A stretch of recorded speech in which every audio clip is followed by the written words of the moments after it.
Welcome everyone to tonight's discussion with science fiction writer, activist and journalist Cory Doctorow. As we begin this evening,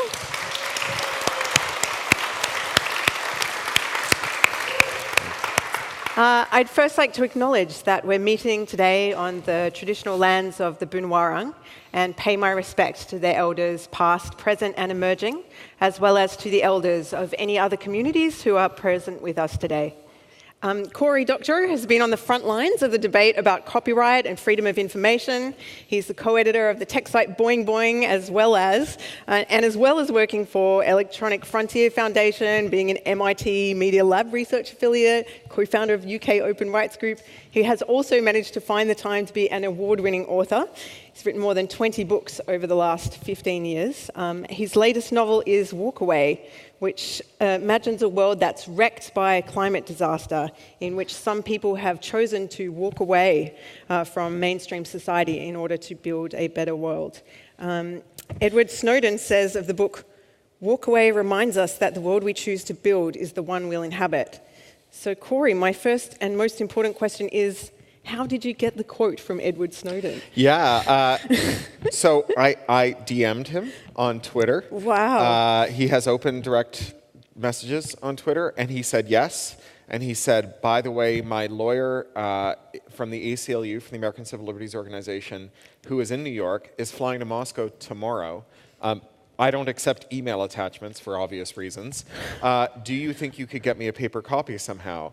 And there's a bookshop called McNally Jackson in New York in Nolita that has a print-on-demand machine where I had done events before, and I rang up and got the print-on-demand machine managers on the phone and said, if I sent you a PDF, could you print and bind it into a little paperback and give it to a bike messenger to send to the ACLU so this lawyer can bring it to Moscow tomorrow? And that's... That is somehow exactly how I imagined it would all go down. I assume that's how everybody does it, right? When you need a quote from Edward Snowden. So that's what happened, and it was great. Snowden and I since have done a couple of things together, and when he first sort of came out of the cold, when we first found out that it was Snowden, because there was about a day's gap, if you'll recall, from the revelations to the about the PRISM and the mass surveillance and Snowden himself, a lot of us were going, "Oh, please don't let him be an asshole." You know, like that was, you know, we were all really worried, you know, partly for obvious reasons that should be apparent to most Australians. And, Julian Assange. but also because we didn't want it to be a cult of personality, right? We really wanted it to be about the substance. And he was so good about keeping himself out of the story and making it not about him.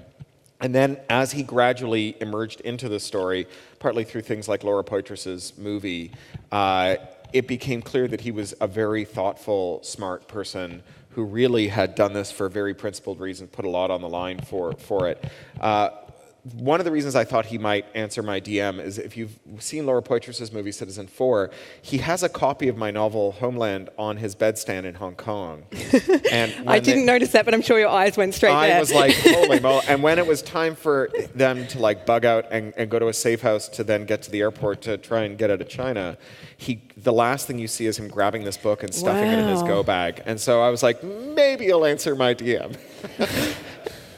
That is amazing. He is almost like a character out of this novel, I feel like. Well, maybe, yeah. I mean, I've always said, like, I've never been as cool as any of my characters, and I've certainly never been as cool as him. So, yeah, maybe.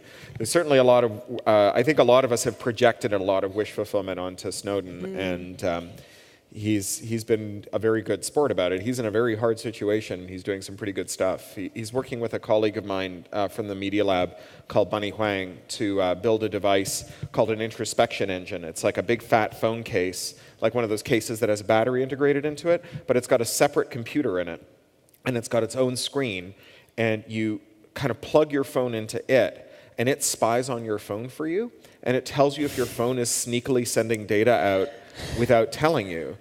So it's a computer that spies on your computer for you to tell you that it's trustworthy. And it has no networking capabilities, so it's much harder for that computer to be compromised. We invited him to give a paper on it at our Disobedient Research conference at MIT a year and a half ago. It was the first paper ever given at a major American university by a dissident in exile. That's quite incredible. Yeah. Speaking of dystopias, so I feel like we're living in an era that's like obsessed with dystopia at the moment. And even one of my favorite franchises, Star Trek, which was one of the few optimistic future visions that we had, is about to get a grimdark reboot with, and this sounds like satire but isn't, an R-rated film directed by Quentin Tarantino. But Walkaway is really different, and you've called it an optimistic disaster novel. I'm curious, what do you think our fascination with dystopia is, and why was it important for you to write optimistically about the future? So I think that science fiction is, in the least pejorative sense possible, a pulp literature. And I love pulp literature. Pulp literature is literature that foregrounds the plot. My favorite William Gibson interview is in the Paris Review, where they ask him, do you ever, get into trouble because you meet literary authors who look down their nose at you? And he said, whenever that happens, I just remind myself that I'm a pulp writer. I'm in a lineal descent from Dashiell Hammett, and by God, I can plot. My tractor has wheels on it. And marrying a literature of ideas to a literature of action is a really exciting thing. And if your first service is to the plot, there's this incredible temptation to take the man against man story and the man against nature story and make a man against nature against man story, where the earthquake knocks your house down and then your neighbors come over to eat you. And I think that cheap dramatic tension has been the source of a lot of exciting stories I enjoy, right? But I think that it's ultimately a kind of shallow tension. And for me, one of the realizations I had when I set myself the challenge of writing a book where the theory of human interaction was that people are fundamentally good, but there was still a disaster unfolding, is that the fact that you are of goodwill and I'm of goodwill doesn't mean that we can agree with each other. Even if we respect and love each other, it doesn't mean that we'll agree with each other. And if there's one thing worse than disagreeing with someone you hate, it's disagreeing with someone you love. And that the intensity and the mixed feelings, the difficulty of triumphing, let alone failing, but triumphing in a fight against someone who you love and want to get along with, right? It's one thing to get into an argument with a stranger on the street. It's another thing to win an argument over Christmas dinner. I mean, you never recover from that. And so by making that the focal conflict of the story, people of goodwill not getting along, while trying to get on, right? While trying to recover, I think makes for a better and more satisfying story, but also is an inoculant against this lazy idea that people are fundamentally bad, and when the disaster strikes, your neighbor is coming over with a shotgun instead of a casserole dish. And everyone who says that, you ask them would you do that? They say, well, no, of course not. And you say, well, would any of your friends do that? And they say, well, no, not them either. So either, it's such an enumerate idea, right? Because either you got incredibly lucky and you and the people you know just happen to be in that tiny minority of people who aren't total bastards, or Mad Max is a work of fiction, right? One or the other, right? And the reality is that we're flawed vessels, and that while we are all capable of being venal and awful at times, it's more a function of circumstance and a function of kind of social norms and what we expect to happen. Rebecca Solnit, who is one of my inspirations for this book, wrote this book called A Paradise Built in Hell, where she talks about this idea, elite panic, the conviction on the part of the elites that when the lights go out, the poors are coming for them. And the preemptive strike, the kind of militarized containment strategies as the first response to disaster, and how that turns disaster into catastrophe. And if we can move away from that, then our actual ability to weather disasters without turning them into catastrophes, I think, changes. And I'm an optimist in as much as I don't think it's pessimistic to say systems will break down. I always say that an engineer who designs a system on the assumption that it'll never break down is not an optimist, they're an idiot, right? That doesn't make a good system, it makes the Titanic. And so it is optimistic to say when things break down, we'll get them running again. And really that's how you plan if you want to make a system that works, is you plan for graceful failure. It's so much more important than planning for mere success. Yeah, it makes me think too that if every future we can imagine is dystopian, then we really cleave to the present as like the best possible thing. It's any change to the status quo becomes a threat. It's sort of anti-change, isn't it? It certainly raises the cost, yeah. And if you are someone who believes in and relishes dystopia, and there are those people, the people who are kind of sharpening their axe for the day that things break down and they can finally settle their old scores.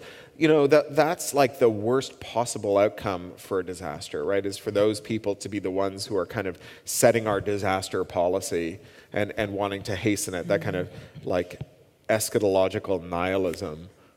Yeah, so this book's based around this central idea of the walkaway, which is someone that simply just walks away from the broken systems of the world. And I found that the most optimistic and sort of utopian idea of the book. I was really struck by how infrequently we do that in our actual world, whether it be from an argument or from a bad personal situation or from large-scale bad systems.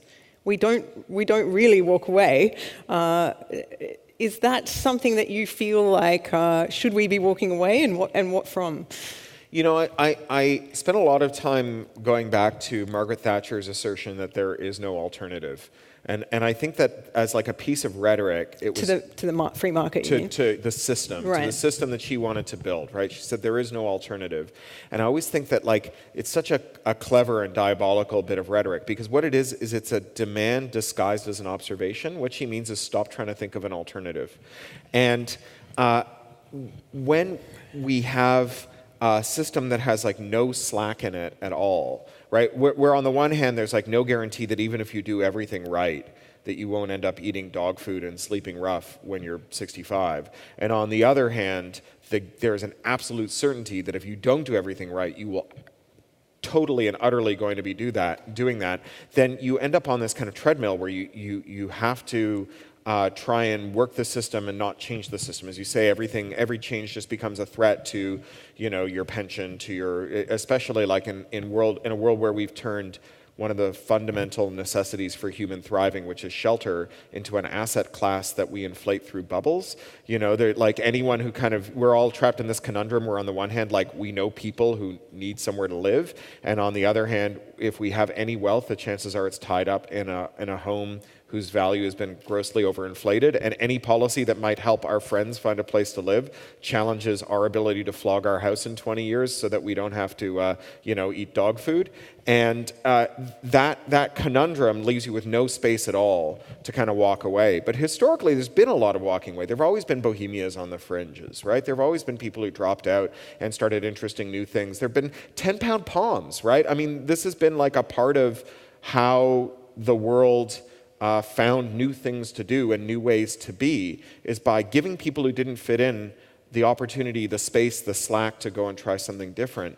And, there's two ways that can happen. One is for there to be so much slack in the system that you feel like you'll be caught by the net if you fall off.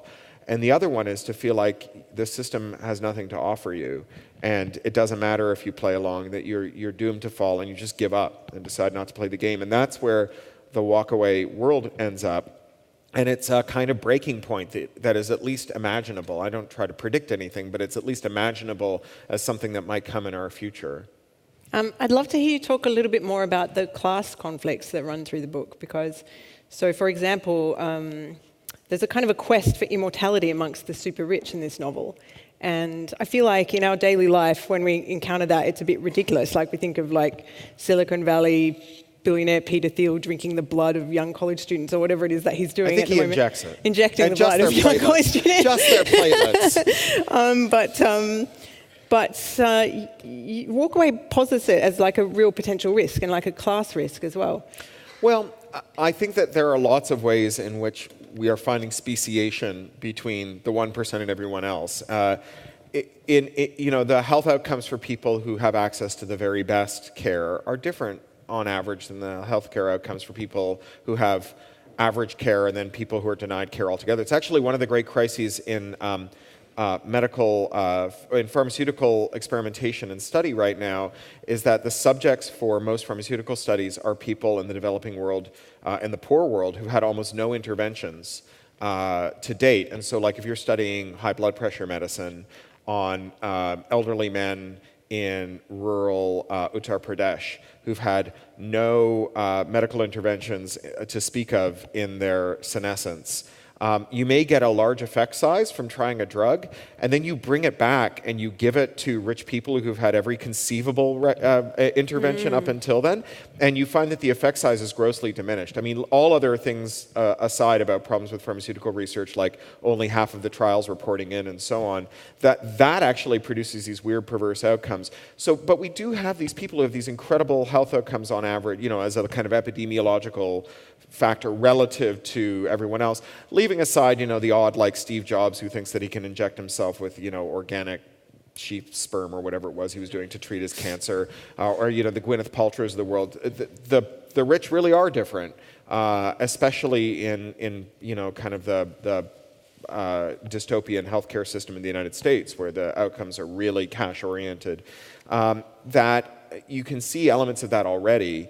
And in the book, the conceit of the book is that the Walkaway world is a kind of tolerable and even desirable bohemia. It's a bit like Burning Man. It's kind of nice to have it there. You can send your cool hunters there to find fashion to commodify and whatever. And they every now and again they come up with some cool art or drugs or music that you can bring back and turn into a product. But then the scientists who are working for the super rich on a kind of practical immortality project make some breakthroughs, and it goes from being just the way that they're earning their living to a kind of realization that they are abetting the formal speciation of the human race into immortal godlike men and like the mayflies who disappear in their rearview mirrors, and they can't live with themselves, and so they steal the fire of the gods and they bring it to the rest of the world, and they kind of open source it.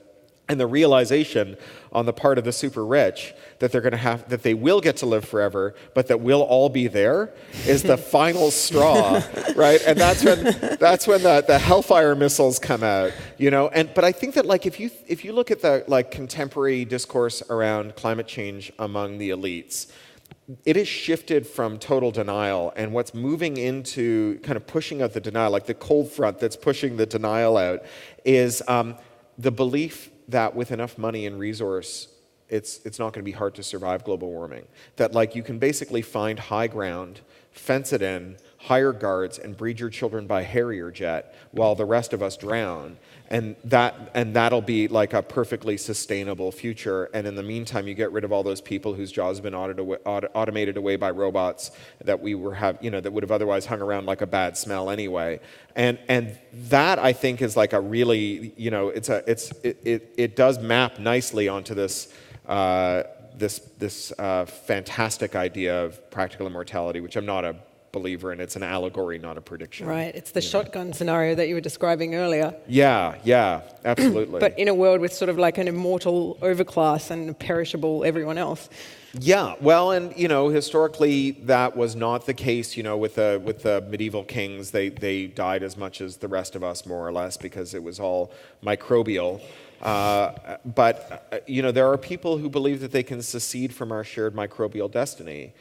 There's a brilliant book about this by Kim Stanley Robinson called Aurora, about a spaceship, a colony ship that arrives after 6 generations. And the 6th generation in this colony ship are furious with their great-great-great-great-grandparents for having doomed them to live on the ship. And what it turns out is that far away from the rest of the human race, their gut flora loses its homeostasis, that because bacteria evolve so much faster than humans, that the thing that damps that high-speed evolution that could otherwise lead to these really toxic outcomes is that there's this enormous population of gut flora. And so, we're always exchanging our microbial nations. They're always kind of merging. And this sort of shared microbial destiny is a thing that can't be sustained when you separate people from their species by interstellar distances.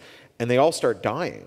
And they have to come back to the solar system because it's the only place we can survive. You need critical masses of humans, otherwise and our soil and all of the other things that sustain our microbes.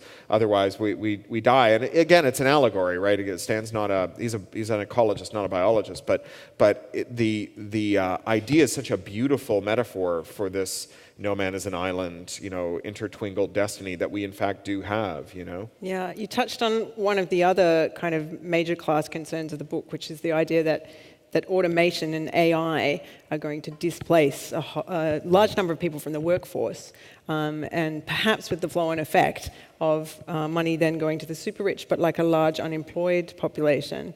Is that coming out of contemporary anxiety for you? Sure. Well, I mean, I think that some economists or political activists they say that the precariat might become the unnecessariat.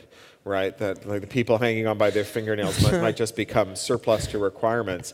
But I'm struck that the left in my lifetime moved from a kind of Promethean stance where its core mission was to have the robots take all of our jobs finally and liberate us from work, to this kind of weird bougie Tory vision where we all retire to the Shire and become smallholders and wear leather aprons and farm organic potatoes. And I relish the opportunity to imagine a Promethean vision, right? One in which like the robots finally take all our jobs. No one ever has to clean another toilet again. The robots write the books, Cory. I would happily read good books written by robots. There's already more books than we can read. So what's your take on AI? I know that, I ask because on the one hand, I feel like we have like an Elon Musk telling us that it's the greatest threat to our existence. On the other hand, we've got like a Neil deGrasse Tyson who's like, well, if we make a general superintelligence, and it's destructive to us, we'll just turn it off. No worries, no problem. But you're an optimistic guy. Like, where are you on the spectrum there? So I think that there's two interesting questions to ask whenever a technological vision takes place. The first is like, what is the underlying anxiety that it's playing at? I don't think science fiction predicts the future, but I do think that science fiction is a great way to find out, like which science fiction is popular at any moment is a great way to find out what we're secretly fearing and hoping for out of technology. So it's interesting that like the Matrix and the Terminator movies are still around, that there's still people who use them as metaphors even though they weren't even born when those movies were in cinemas.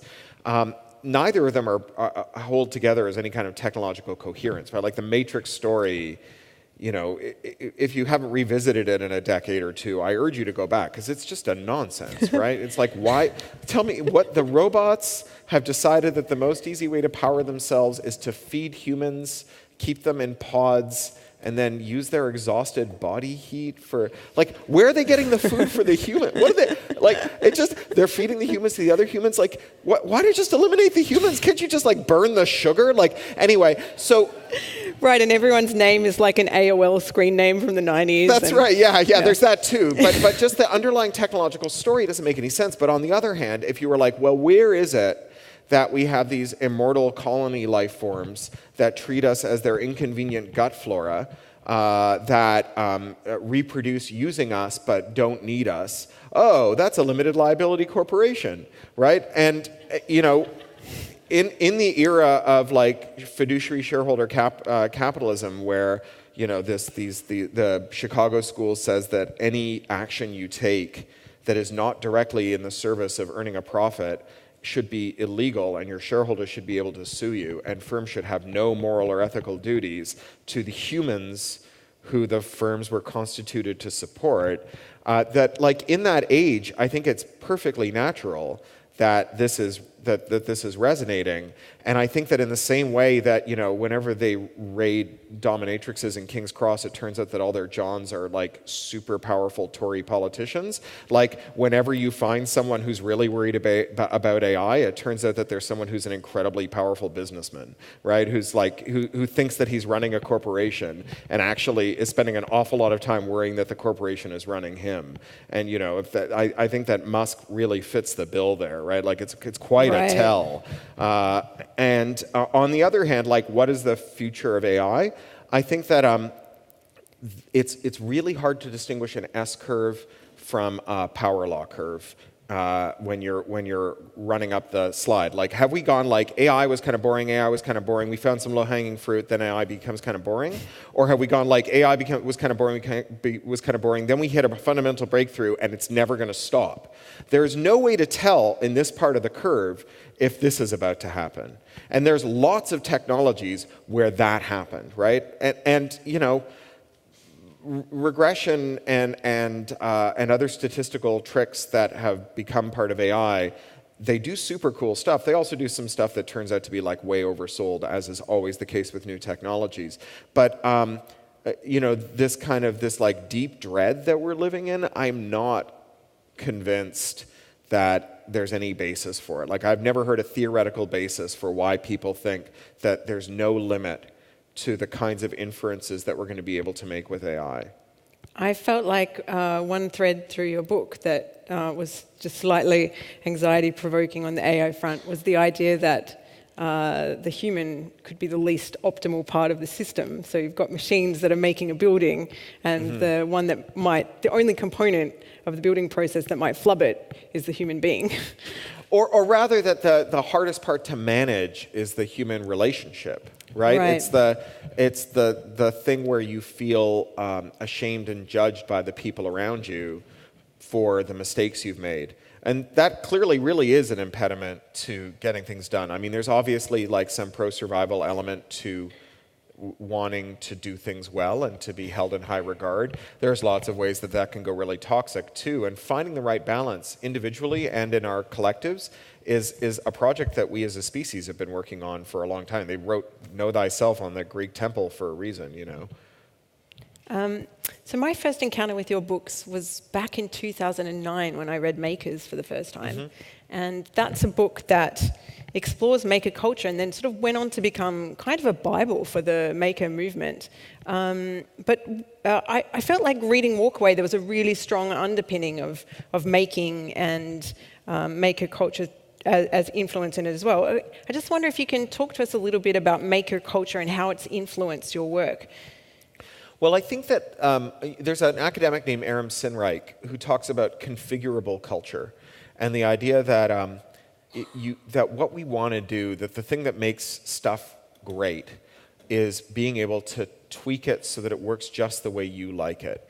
And you know, that may be just like changing the handle of the hammer by putting some grip tape on it so it just works and it's your hammer. And we've all had that thing that we use every day that becomes an extension of us because we make small adaptations to it, or it adapts to us through wear. Or it may be like making a playlist of just the songs you like. We can remember the tyranny of the LP and having to hear all the songs, including the filler material.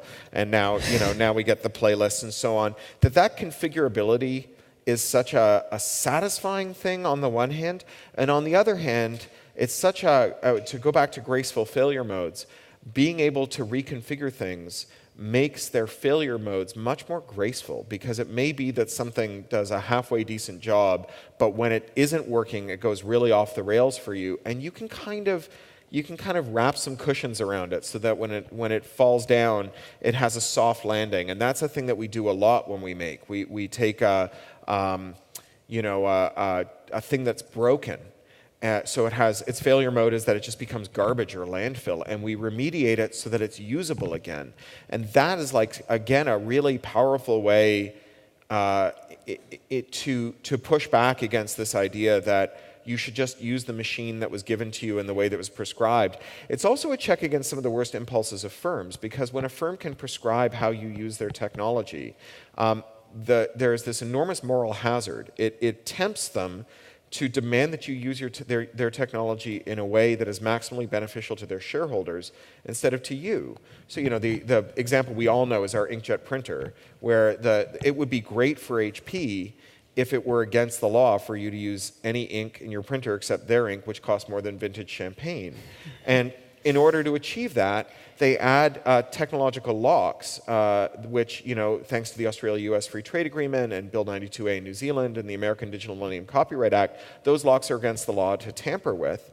And what we've seen is that firms are now deploying those locks in such a way as to require you to arrange all your affairs to their benefit. So auto manufacturers require you to use their service technicians who lock their car's firmware so that you can only diagnose it if you're a service technician who's agreed to buy parts from them and not third-party parts, so they can charge an enormous markup on the parts for your car.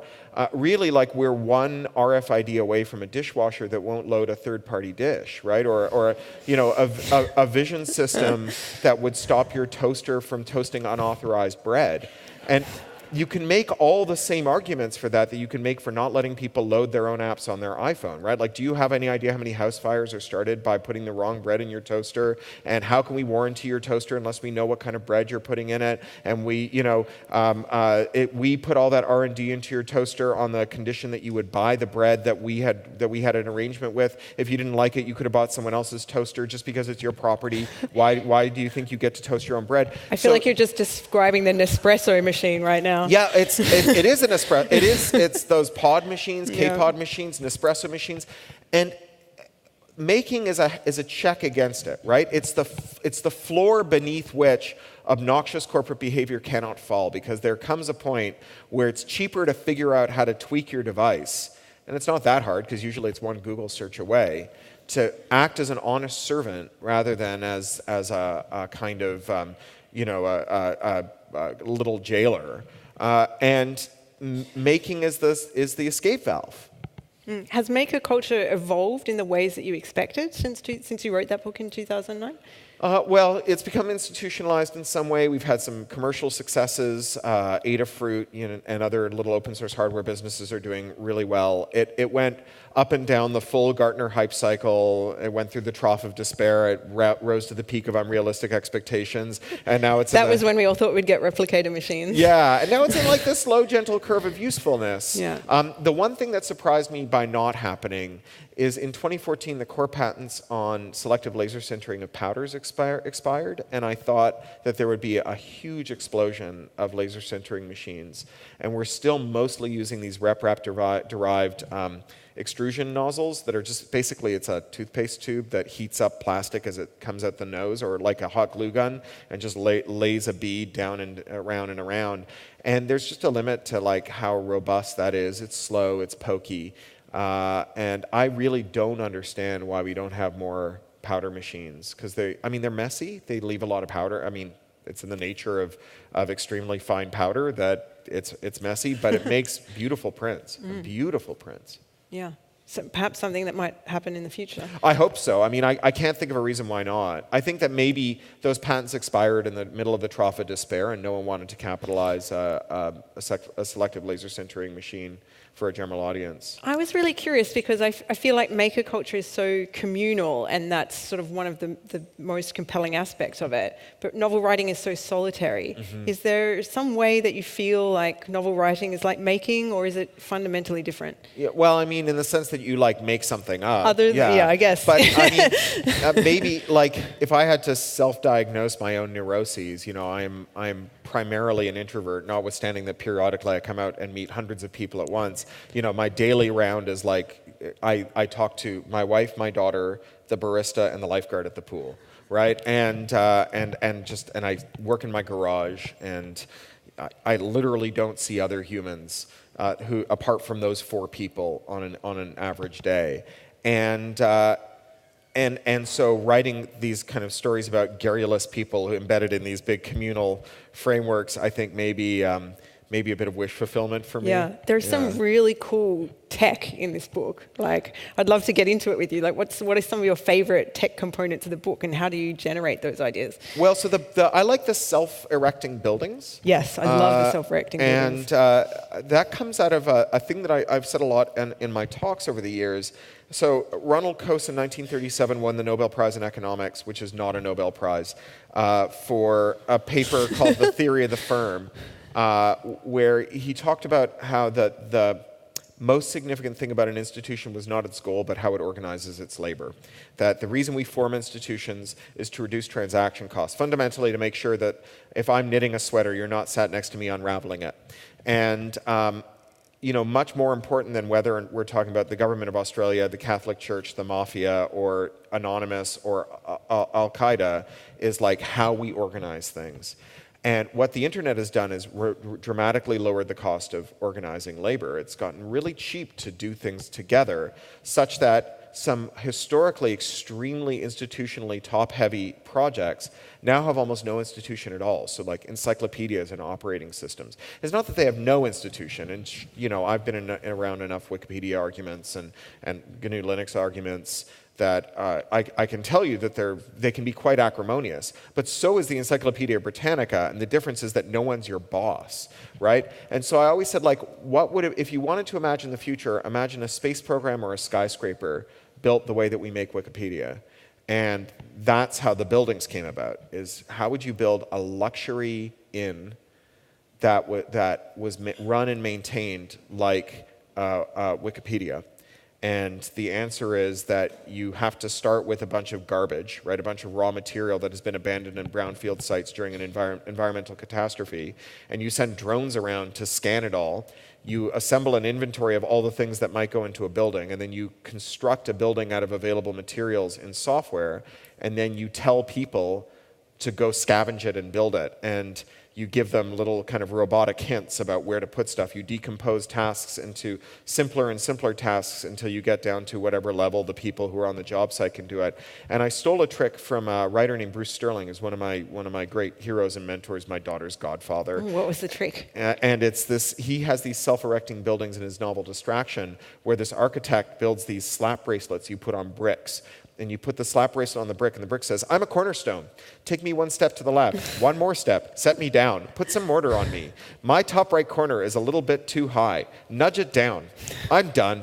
Right? And then you go and get another brick, and you put another slap bracelet on it, and it says, "I go on top of the cornerstone." And it just sort of guides you, and like the building sort of assembles itself.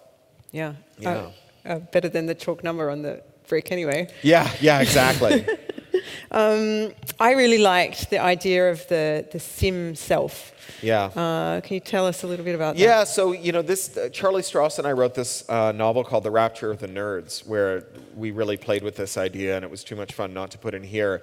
And the idea is that there are a lot of ways to simulate a person in a computer that we can imagine, assuming we had the computing power and we knew how to do it. Even then, the number of different ways you could configure that simulation, it's really large. And you might imagine that once you simulated a human in a computer, that the first thing it did upon realizing that it was a human in a computer would be to be really upset, right? And like fail to get anything useful done, because it would be very distressing for most people to wake up and discover that they've become software forever, and that they're dead.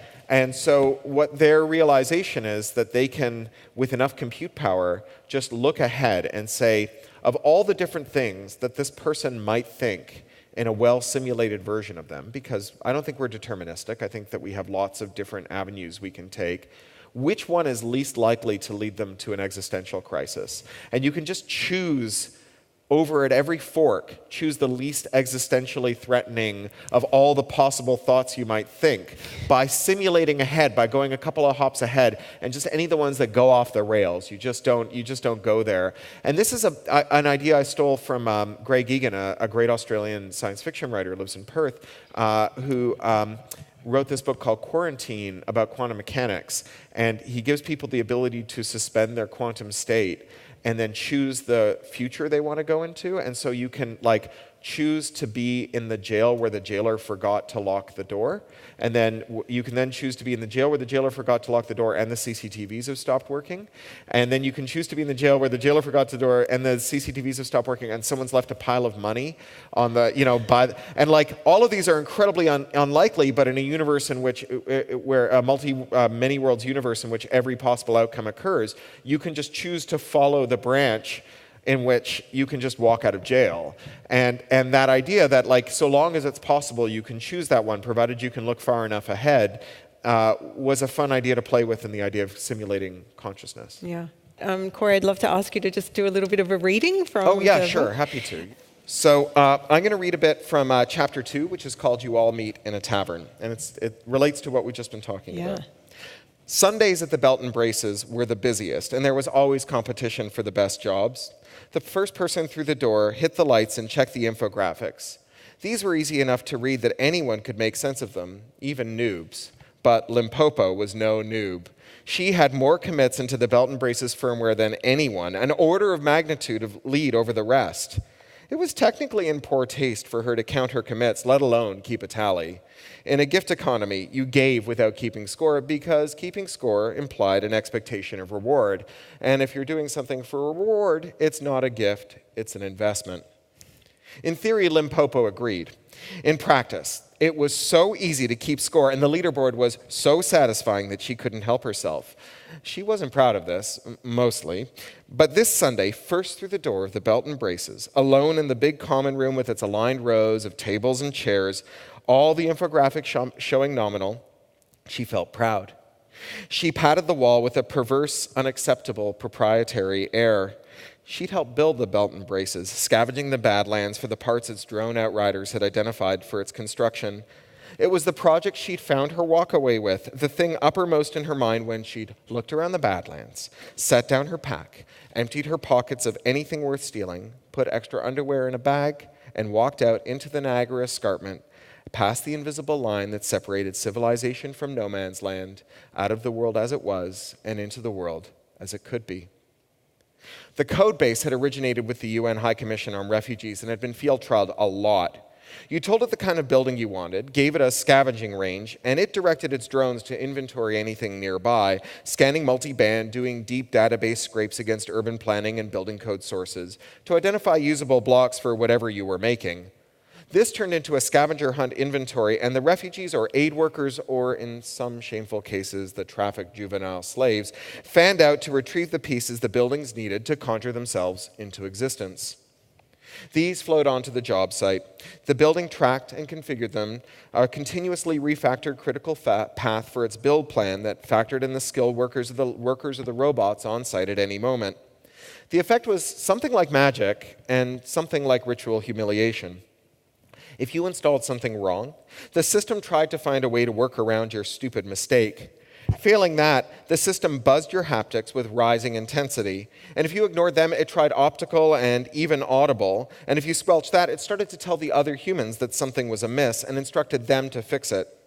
There had been a lot of A/B splitting of this. It was there in the code base and the unit tests for anyone to review. And the most successful strategy the buildings had found for correcting humans was to pretend that they didn't exist. So, if you planted a piece of structural steel in a way that the building really couldn't work with, and you ignored the rising chorus of warnings, someone else would be told that there was a piece of misaligned material and tasked to it with high urgency.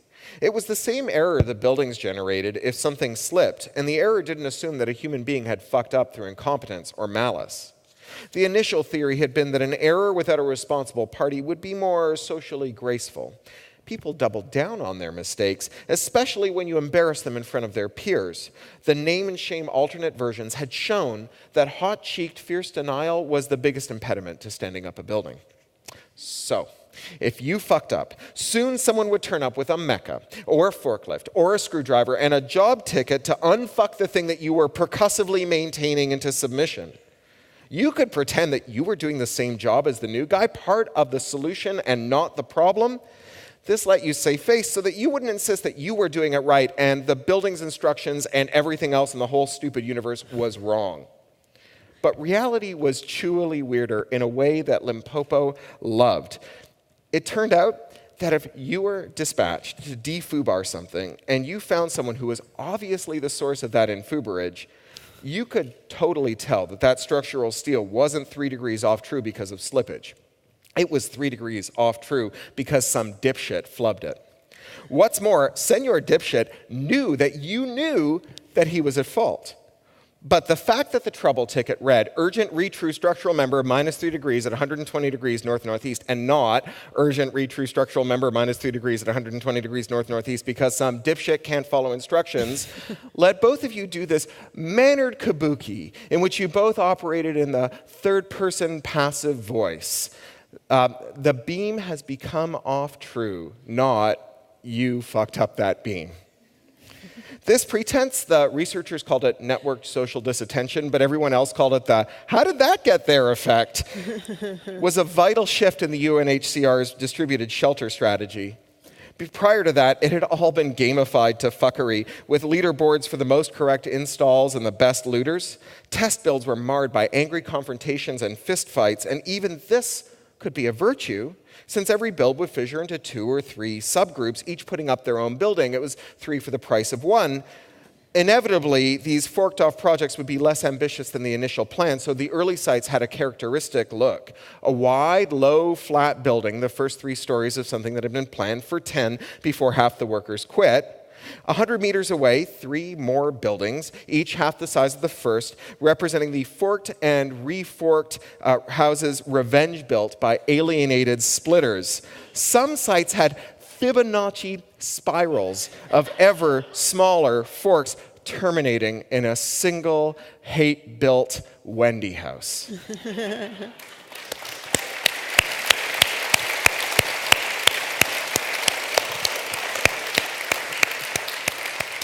Anyone with questions? I'll just get you to line up at the mics. I'm going to sneak one in myself before we do. And by all means, head up to the mic while we're answering it. One of your characters has all your characters have got extraordinary names, but Hubert, etc., had the most amazing name of all. Can you say his name? Oh, only by reading it. Only by reading it. I wondered if you used a macro to you typed it painstakingly every time. Okay. Hubert's name is the first 20 names from the 1890 U.S. Census, and his parents named him that as an act of political protest when the Anonymous Party adopted a real names policy. Herbert, Vernon, Rudolph, Clayton, Irving, Wilson, Alva, Anton, Jeff, Harley, Timothy, Curtis, Cleveland, Cecil, Ollie, Edmund, Eli, Wiley, Marvin Ellis Espinoza is his name. My daughter's name is Posey Emmeline Fibonacci Nautilus Taylor Doctorow, so there's that. Are there any female or non-binary people who'd like to ask the first question from the audience? It's a really basic question. How long did it take you to write this novel? And is that about average, or do you have sort of structures, or just, flash in the pan moments? I have occasionally gotten really lucky with a novel. And luck is a kind of mixed word here. Little Brother, I wrote the first draft of in 8 weeks, and it was like, passing up pineapple backwards. It was like not an entirely pleasant experience. But normally what happens, so I learned to write just as a bunch of other things in my life were kind of hitting go, and I learned to write in a little bit every day. And that little bit is a target I set, and it really depends on what else is going on in my life. I wrote this 1,000 words a day. The first draft was about 150,000 words, and so it took about 150 days. And I work 5 days a week. I used to work 7 days a week, and then I had a daughter, and now I work 5 days a week so I can have weekends free. The book I'm working on now is 250 words a day because I'm a lot busier. But I haven't missed a day since I started it, and it's nearly done. Thanks very much for the book. I really enjoyed reading it a few months ago. I wonder if you can clear up a confusion that I had. Is this book meant to be optimistic about all of the climate disaster-affected areas that we're going to have in a few decades? Because that's going to create all of the raw materials for these Walkaway enclaves? It's more by way of like when life gives you SARS, you make sarsaparilla, right? Like the only thing worse than a climate crisis that destroyed everything would be one in which we then didn't do something useful as a result. It's not that I think that there is the moral hazard of imagining ways that you can turn a disaster to your advantage, but which is that you might start rooting for the disaster. But at the same time, it is a worthwhile thing. It's a thing I struggle with a lot, actually. One of the people this book is dedicated to is a guy named Aaron Swartz, who killed himself when he was prosecuted over downloading mostly public domain scientific articles and was facing 35 years in prison. And there was a lot of talk about what Aaron's legacy should be, right? Would it be exploitative of Aaron's legacy if we advocated for these policies in his name after he died? Would we be exploiting his death?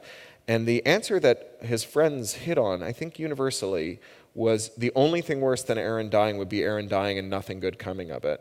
And I think that this is a realization those kids in Florida came to after that shooting too. Yeah. Rebecca. Hi. So I was thinking a lot when I was reading this book about Dave Graeber's history of the first 5,000 years of debt, which I then was really interested to see that you put in the acknowledgement section. I was wondering if you could say something about that compounding effect of disadvantage over time. Yeah, so David Graeber is an anarchist philosopher, historian, anthropologist, who wrote this book, Debt, the First 5,000 Years. He was part of the Occupy movement. And that book had a huge effect on science fiction. It kept coming up in science fiction discussions. Joe Walton was the person who got me to read it.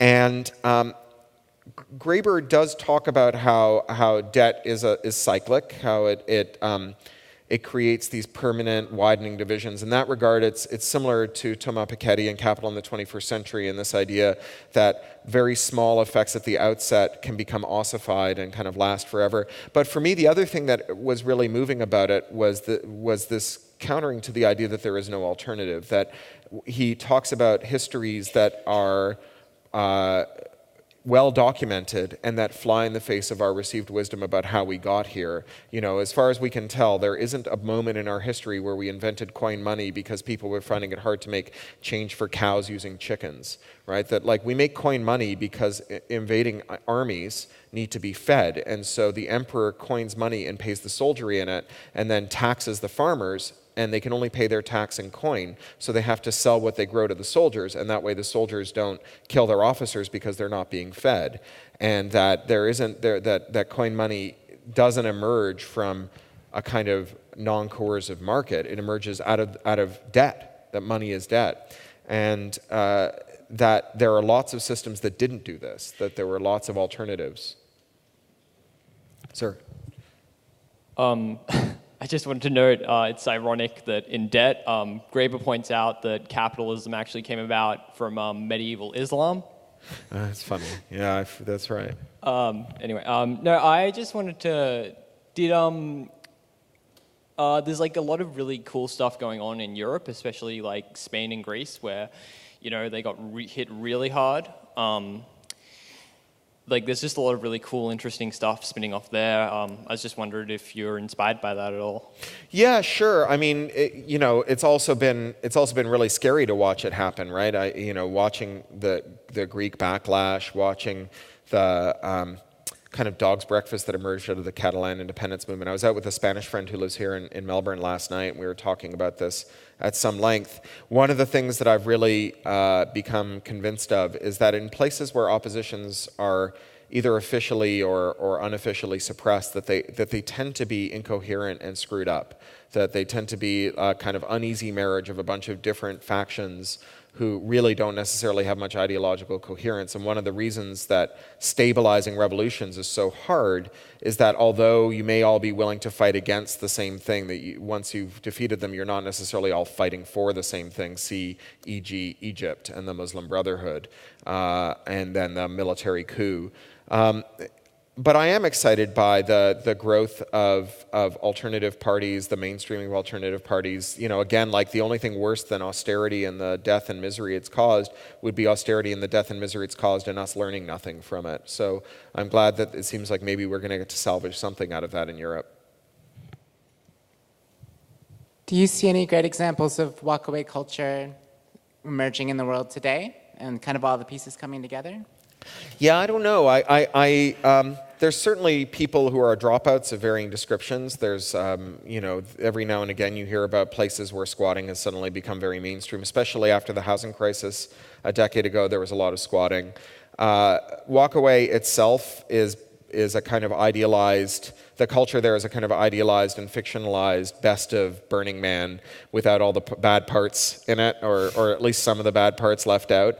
And definitely for 10 days, Burning Man can feel an awful lot like Walkaway, at least in the right places. There's plenty of places there where it doesn't. But I'm not really interested in predicting Walkaway or even making a thing like Walkaway happen. I'm interested in kind of steering. I'm interested in a kind of stepwise approach to a better world, right? I don't believe in picking a goal and trying to accomplish it because I think the terrain is so unknowable and dynamic that by the time you've taken one step towards that goal, all the terrain that you're moving on has been completely reconfigured and the goal itself is moot. I think the casualty of every battle is the plan of attack. So I like in computer science they talk about hill climbing, where if you can imagine like an ant that has eyes on the front of its head so it can't get a sense of the terrain, it can't look up, but it does know that one of its feet is higher than the others, so it takes a step to higher ground, and from there it notices that another one of its feet is higher than the others, and it takes a step towards higher ground. In this stepwise way, it can always attain a peak. And what we can do is think about what a better future might look like and take one step towards anything that makes the world that we're living in better. And then from that vantage point, we can see if there's one more step we can take. Rather than like literally trying to create this specific world, the idea here is to think that like if there are better worlds possible, then maybe we can move stepwise towards one. First of all, thanks for the novel. It was one of my favorite shots of stern optimism that I got last year. Thank you. One thing that really interested me about it was the way you borrowed from open source for building communities and building buildings. And the Walkways in the novel are a very technologically capable bunch. Do you think that supposes a kind of a healthier or more active relationship with technology than currently exists? And if so, do you see a way to promote that? You know, if there is a thing that I may be unreasonably optimistic about, it's our ability to acquire technical competence. But I think that there's good reason for that. My favorite example of a domain in which things seemed remarkably technical and then became extremely tractable by large groups of relatively unskilled people is desktop publishing. And I remember the first desktop publishing tools assumed that you were already a typographer. And they were really hard to use. The amount of knowledge assumed was enormous. And the reason for that is there was literally no one, to a rounding error, who wanted to set any type who wasn't a typesetter. And so there was no reason to try and make that tool comprehensible to a normie. And what ended up happening was that as soon as there were people who wanted to set type, who weren't already skilled typographers, much of what was thought to be intractably technical just turned out to be a choice that we made about how much knowledge we assumed. And the longer that went on, the more common knowledge we acquired outside of the domain of typesetting about the fundamentals of typesetting, right? Like now you use the word font, and people know what it means. And that was a thing that 25 years ago, 30 years ago, a very small number of people knew what it meant. I think that when people have a use for technology, that they will meet you halfway. And I think that when someone wants technology from you, that technologists can do more than they thought they can to make that technology usable by normal humans.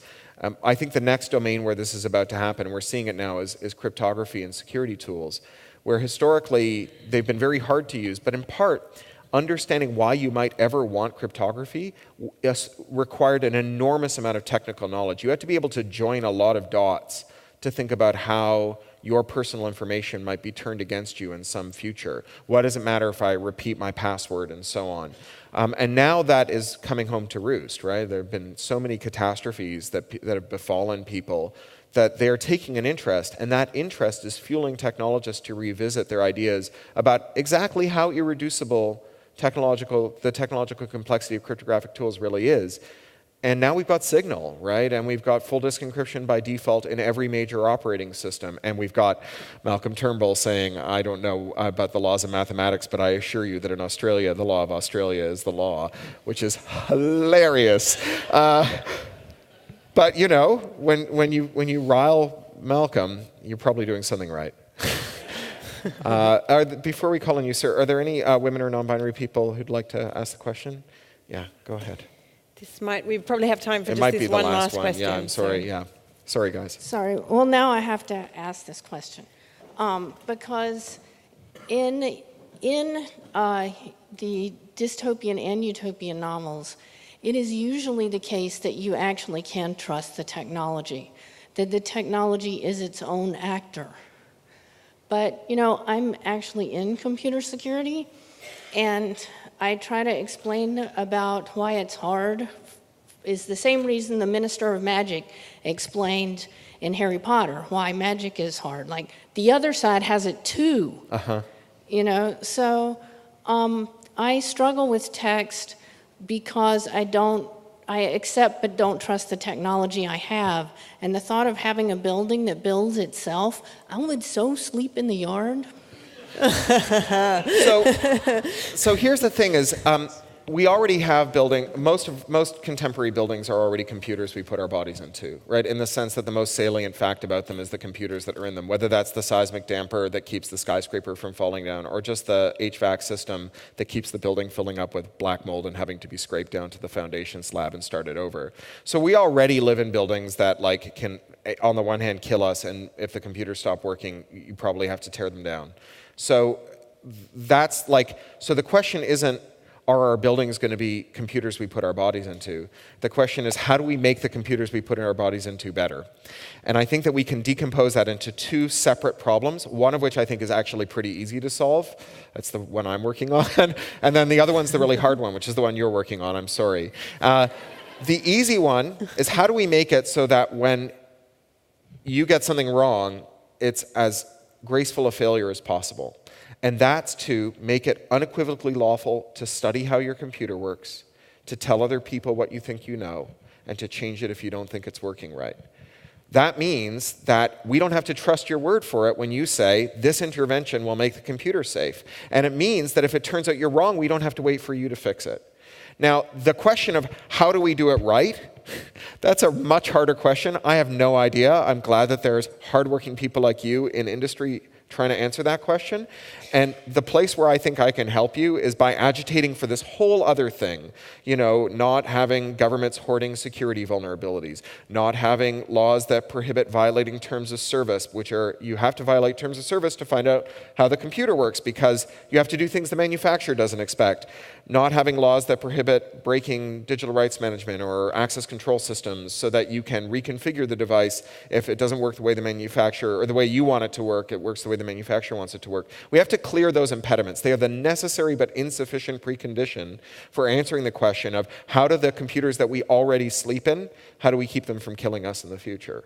Because that's a question we're going to have to answer. And, you know, I assume you're not sleeping in the yard. You're very well groomed. So you're already there, right? We've already agreed on that part more or less de facto. So now we have to answer the other part, and we need to do it soon because it's really important. Thank you all very much for coming. Everyone. Thank you, Pat. You were Cory. awesome. Thanks, Cory. Visit wheelercentre.com for the best in books, writing and ideas from Melbourne, Australia and the world.